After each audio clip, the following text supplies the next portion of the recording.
We're joined today by Rosmus, CEO of Goliath Resources. They have assets in the prolific Golden Triangle in British Columbia. Roger, good to have you with us today. Great, thanks. Good morning. Thanks for having me. So, first question, we want to know what distinguishes you from other players in the market. Sure, that's a great question. Essentially, it's a brand new discovery in the triangle. It had never been drilled before us. Really, the common denominator with all these new discoveries in the Golden Triangle at our Golddigger property is the fact that they were covered under glaciers and permanent snowpack up until recent times. So, otherwise, I think what we're seeing now at surface, it would have been a mine back in the day when these guys are like panning for gold down in the streams and so on. And we got lucky. We came across a ridge with 1 kilometer of mineralization at surface, going up to the peak of a mountain, wrapping around, going down the north slope for another 1.1 kilometers, with 700 meters of vertical relief. So even before we drilled this in 2021, we had a 3D model of the system. Guess what? We hit on every hole we drilled. It was like a 5,000 meter drill program. That year we did step out to about 1.1 kilometer down dip. We hit as well. So fast forward to today, we've got over 60,000 meters of drilling put into the Sherbet discovery. Right. And essentially all those holes have hit and multiple horizons within the Hazelton Seds, the contact between the Seds and the volcanics below, as well a brand new discovery in the volcanics that we didn't know existed until probably 2 weeks before we wrapped up the drill program from last year. So that'll be a focus for this year for sure. We did have some pretty interesting news yesterday. We put out, we've sent our data to a group that specializes in modeling as well as structures and some detailed mapping. We had one gentleman who spent a good month and a half there last year, so we have a really good understanding of what's happening at surface, which can help us with the modeling, what could potentially be going down that we can't see underneath inside the mountain. Yeah. So with that news, initially we only had 3 veins, but now it appears that we actually have 10 veins, which is pretty amazing stuff. Yeah. To hit on so many holes. We have 222 holes, pierce points in total into the system, of which obviously we're hitting multiple zones within that. So it's actually more than that particular number with these 10 new horizons in there. So which means high probability. I think we can see additional horizons as we drill into the volcanics. The big takeaway for me as a non-geo is the fact that Bonanza we thought was just the contact between the Seds and the volcanics, but it actually looks like it's down dipping into the actual volcanics. Looks like it's trending towards where we have another shear system we're seeing at surface. We channel cut that last year just over almost a meter, and that ran 21.5 ounces of gold equivalent and about 8% copper. Right. So, are these all going to connect, and maybe that's where the source is? So the idea is this year, 2024, is to hopefully we can potentially find that source at depth or at off to the horizon to the northeast or east. Right. Or it's at depth. But for the 3D modeling you just spoke about, is there some AI involved in that, or are you planning to involve AI? Well, AI is part of the package, the leapfrog, because it's always you're connecting the points.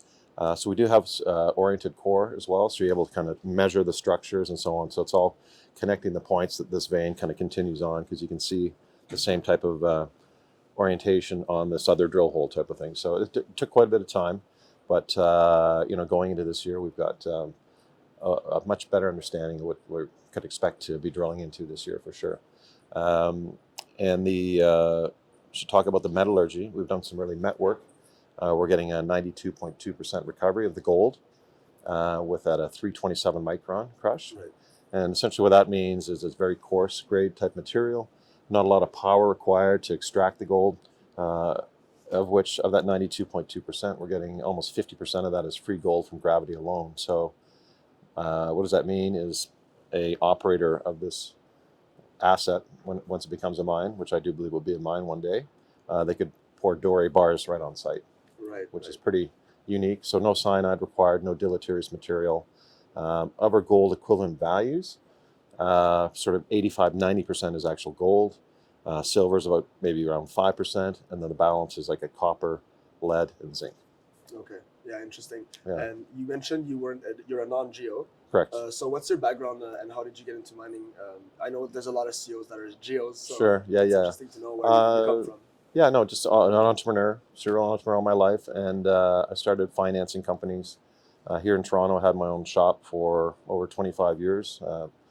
Prior to that, I was doing mergers, acquisitions, and then got interested in having a limited market dealer's license, and then sort of did the progression to an exempt market dealer license, and financed a lot of companies.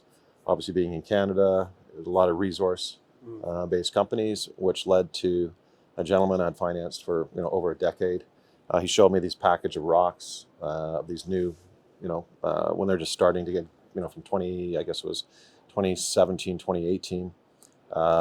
They were doing a lot of prospecting, just grabbing samples and saying, if the samples ran, then they would go and stake the properties and then try and option off. So he showed me these assets, and I thought, hey, this looks like could be potentially be another SK Creek. And I'm talking SK Creek of like Murray Pesum back in the day that actually put the Golden Triangle on the map. And certainly based on what we have drilled in to date, it is a world-class discovery. I do believe it will roll into eventually a tier 1 deposit that some senior miners would just love to get their hands on it at some particular point.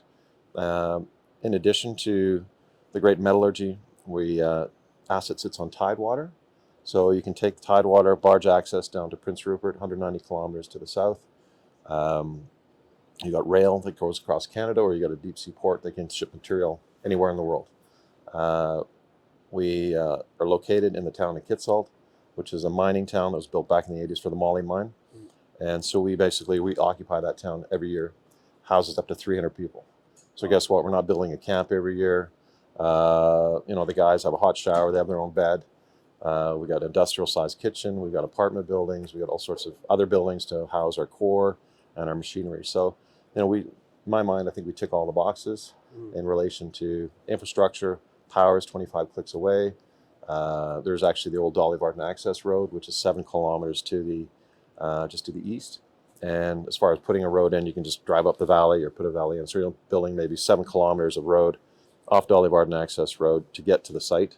And again, I'm talking potential future a mining operation. And then the closest barge access would be about 6 or 7 kilometers to the west, where you've got the fjord coming in, taking you down to Prince Rupert. Right. And so with all this operation, the goal ultimately is to sell to a senior company, right? Yes. How long, I know it's hard to say, but what needs to happen in 2024 and in the next coming years for you to get closer to that goal? Yeah. Well, it's going to be a matter of just drilling more holes and increasing the confidence level, the continuity of the system, which, already we have excellent continuity. I mean, we can see the bloody thing for 2 kilometers at surface, so it's clearly cutting through the side of the sheet or multiple sheets are cutting through the side of the mountain, and continue to, hopefully find that feeder source, which been confirmed by the Colorado School of Mines. We're working very close with them. They've done a lot of work in the labs, and they're convinced it's a porphyry at depth that has brought all this mineralization to surface. And when I said depth, they're guesstimating 5 to 7 kilometers below the paleo surface. But we're talking like thousands and thousands of years ago. So maybe and with the erosion, maybe we're only like half a kilometer away, right? Right. So, but as we see the higher copper numbers, the higher bismuth numbers, the antimony down in the valley, suggests we're getting more proximal to the source, right? Because that's typically closer to the source. And just from a perspective of how far have we drilled, we've only drilled the mountain. We actually haven't drilled into the valley yet. So this year will be very deep holes are being planned to, I guess, test that porphyry theory, as well as trying to connect our jackpot outcrop. They're seeing this 21.5 ounce material just off about a kilometer to the southeast of one of our pad A. Right, so 2024, a lot of drilling, big drilling program coming up. Yeah, well, we're still formulating that. Again, we've got a lot of people in the background. We have SRK, Colorado School of Mines. There's half a dozen of other companies helping us hone in just so we can maximize shareholder value this year with every dollar we put into the ground. Totally. So, as of December 31st, our financials shows just about $6.2 million on the balance sheet. We did have a subsequent event of about, call it 800 grand of warrants money has come in. Right. So we're sitting very good right now. We're not raising any capital, certainly not at these depressed prices. The market's been tough, Yeah. but we've been fortunate enough to having access to capital. Last year I raised close to $20 million for the campaign. We initially went out to do 18,000 meters, but with all the success we're seeing, we had visible gold in 40% of the holes. So we were able to get more rigs, and we doubled the size of the program. We drilled, I guess, close to 35,000 meters. Right. So you did mention the market was tough in the past year or years. It's a more general question that I'll ask you. Sure. In terms of retail investors that are generalists, there's a lot of other assets to invest in. Like some people are investing in cryptocurrency, tech companies, biotech.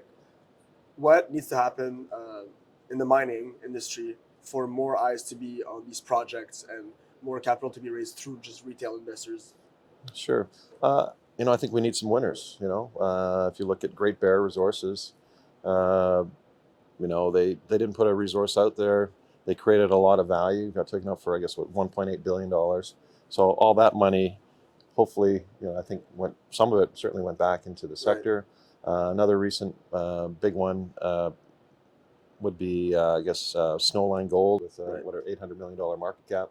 I'm sure some people have taken that money off the table and have spread it around as well. So if we can continue to have these type of success stories and the M&A cycle happening with the seniors coming in looking for world-class type of discoveries such as ours, that's going to create the buzz that people want to come in and say, wow, this thing went from 50 cents to $8 or $10. When we started Goliath, as we got the Golddigger property going, we're trading in a $5 million market cap. We've been as high as 120 million.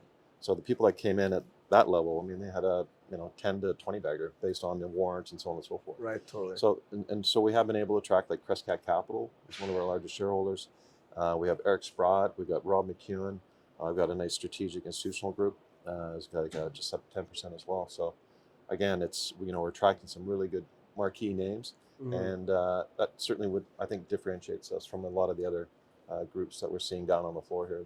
Right. And talking about these names, actually, what's their share structure looking like right now in your company? Right now we have just over 106 million issued outstanding, fully diluted. We're about 150 million. If that was the case, that would bring about another $40 million of fresh capital into the treasury. Currently, we have just over $8 million of warrant money that's in the money. We're trading around 80 cents right now, 85. I think we traded close to 84. Average strike on that is about 53 cents. And what's the market cap as well? Right now we're around 84 million, 85 million. All right. Like mind you, in January, call it whatever, 3-4 weeks ago, we were trading at $1.05, $1.10. So we're at $100 million market cap. So I don't know what's going on, if there's these games going on with these algorithms, these dark pools, undisclosed naked shorts. And it's been difficult for all of us trying to fight this. It's kind of like guerrilla warfare. Yeah. Trying to, the exchanges, the regulatory people don't seem to want to do anything about it, no matter how much we complain. But ultimately, hopefully something happens in the near future. Yeah, totally. I hope there is as well. Is there anything you'd like to add to this audience? Anything to add, like milestones or something to look forward to? Well, we'll get kicked off here, probably mobilize sometime in May, and we'll be drilling sort of late June, early July. All right. And we hope to, we're pretty convinced we're going to have another great drill season, certainly from the past, predicting the future, hitting on every hole drilled into that sure bet discovery. I think we'll continue to have that same type of success, and we'll see probably same kind of visible gold for the most part as well. Okay, we'll keep an eye out for that. Thanks so much for joining us today, Roger. Cheers, see that.